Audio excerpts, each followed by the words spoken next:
Hey guys, what's going on? This is Will from your home ironing business. Okay, so I wanted to show, I always talk about different things within the business, and today I kind of want to give you a snippet of how I keep up with my clothes. One thing you need to get your hand on is a ledger. Doesn't have to be this kind, it could be any kind. And in those ledgers, a lot of times I write down all my customers. And this is a new ledger for this year, so I'm like only about the second page in, but I write down each person who has actually brought something to me. And when I use the circle is at first, if it's open, that means that they haven't paid me. When I cross it out, that means they have. And that's the only one I should cross that out.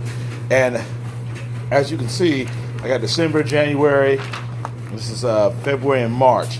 And I need to write February there. But within the circles, all these people owe me money, and I'll cross them out when they're done. This is just to keep up with it in your expenditures. Now, don't get it twisted. You need to find a good accountant. I'm just giving you an idea of how I do it so you don't kind of go crazy. Also, I always use a all-purpose sale order, forms. So I write the orders in. I put the name of the business, their name, how many pieces, what I charge, and then I hang it with the order. And that's what keeps me, from messing up, a lot of people's orders. Plus, I do stuff singly. I never put anybody's stuff together. Now, also, I'm sorry if this person said they was getting dizzy when I do this, but I walk around and here it is. If I have a lot of orders, when I first started, I was using these little petty cash things. They were only a couple dollars, so I would write an invoice out on the best way you can and use it. Now, usually these now are the ones I put in the baskets when I have a lot of orders. So if I use this order form, 994610, then I write 994610 right here. And then I put the number, somebody's name. I should put the number here and the name, but it doesn't matter. As long as you have the name and the number and how many pieces, and I put this in the basket so I keep stuff separated. As you can see, I have a list here. This is just from January. And I can look back at these. If someone says, hey man, I'm missing some pieces, and they will tell me how many pieces they had, I'll go back and look.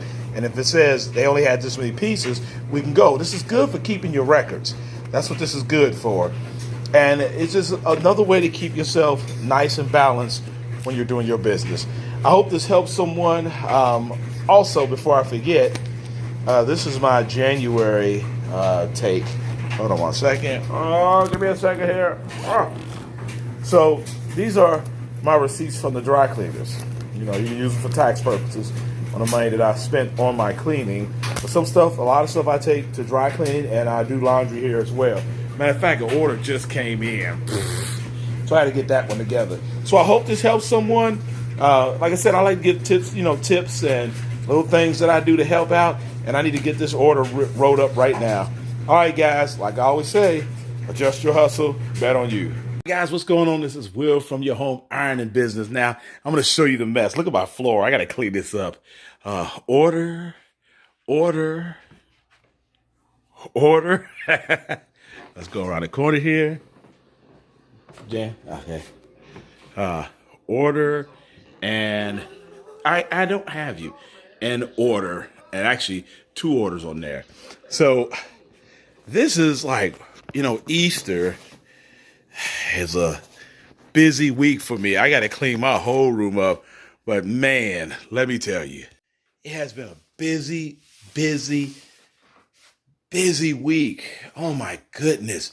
It's like almost all the customers I had this, and I mean, there's a bunch of orders gone already, but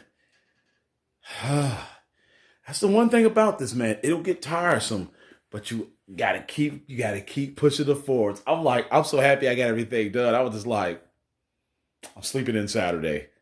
I'm literally going to sleep in Saturday. I can't even do it. I was going to get up and go to the junkyard, but from this cool air in my nose, I said, I'm going to stay home and I'm going to rest, and I'm going to get moving again for the next week. All right, I'll probably do a little short snippet at the end of this, talk some more about business and maybe other things that help you out, but I got to clean up. All right, guys, adjust your hustle. Bet on you. My hand on there or something? What is that? Oh, my thing broke. Oh, it's on there now. All right, I'm out. So this is it. I got everything out, cleaned the floors up, put all the clothes back here, and get ready for people to pick them up. So through the week, I have people come pick them up. I don't rush people to get their things because to me, all this is just money hanging and it just comes in, it trickles in. Oh, I absolutely love it. It's tiresome at times, but once you get used to doing it, you'll be fine. $10? Yeah, it's about a good premium price. For these? Yeah. Oh no.